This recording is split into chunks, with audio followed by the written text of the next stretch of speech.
আসসালামু আলাইকুম রহমতুল্লাহ। সবাইকে বৃষ্টিময় সকালের শুভেচ্ছা। সকাল থেকেই আজকে অনেক বৃষ্টি হচ্ছে, দেখতেই পাচ্ছেন ছাতা নিয়ে বের হয়েছি। তো সকাল এখন 8টা পার হয়ে গেছে, রান্না বান্না করা দরকার, বাড়িতে সবজিও নেই। চলে আসলাম প্রজেক্টে কিছু সবজি নেওয়ার জন্য, ভাবলাম বিষয়গুলো আপনাদের সাথেও শেয়ার করি। এই যে এখন আসছি নদীর পার, আমি নদী পার হচ্ছি।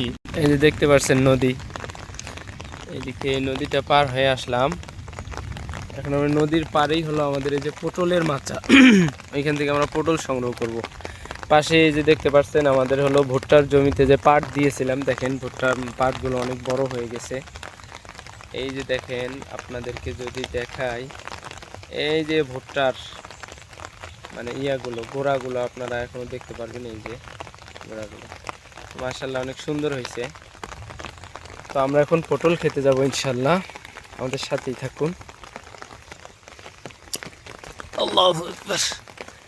এই তো আমাদের পটলের মাচা, মাশাআল্লাহ পুরো জমিটাই যেন এরকম গাছ দিয়ে পরিপূর্ণ হয়ে গেছে।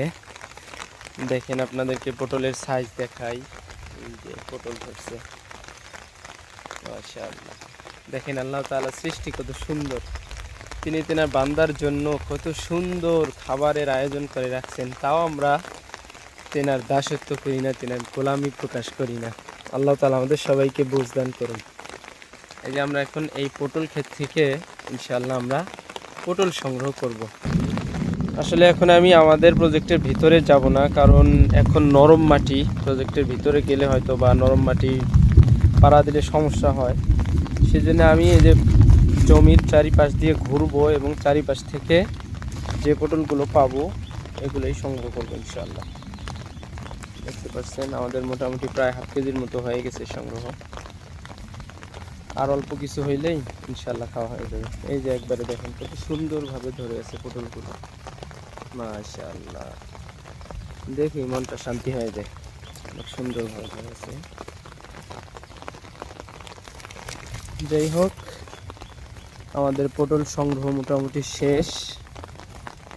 এই যে আরেকটা জমি আপনাদেরকে দেখাই দেই, এটাও হলো আমাদের ভুট্টা ক্ষেত ছিল, এখন আমরা এখানে পাট দিয়েছি। ওই যে ভুট্টার মানে ইয়াগুলো দেখা যাচ্ছে, গোড়াগুলো আপনাদেরকে যদি একটু জুম করে দেখাই দেই,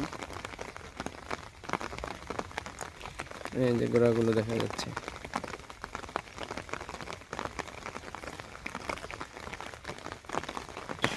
আলহামদুলিল্লাহ, আমরা পটল তোলার পর ঢেঁড়সের জমিতে আসছি। এখানে কিছু ঢেঁড়সের গাছ লাগানো ছিল, এই যে দেখেন আছে। তো এইখান থেকে আমরা কিছু ঢেঁড়স তুললাম। তো এখন আমরা চলে যাব বাড়িতে, আসলে আকাশটা অনেক খারাপ। এই যে পটল এবং ঢেঁড়স বাড়িতে মাছ রাখা আছে, ইনশাল্লাহ পাক করলে খাওয়া যাবে আল্লাহ চাহে তো। তো সবাই আমাদের জন্য দোয়া করবেন, আমাদের প্রজেক্টগুলোর জন্য দোয়া করবেন। বিশেষ করে এইবার বৃষ্টিতে আবাদের অবস্থা খুবই নাজেহাল, আল্লাহ তাআলা যেন হেফাজত করে। সবাই ভালো থাকবেন, আজকে এই পর্যন্তই। আসসালামু আলাইকুম ওয়া রাহমাতুল্লাহি ওয়া বারাকাতুহু।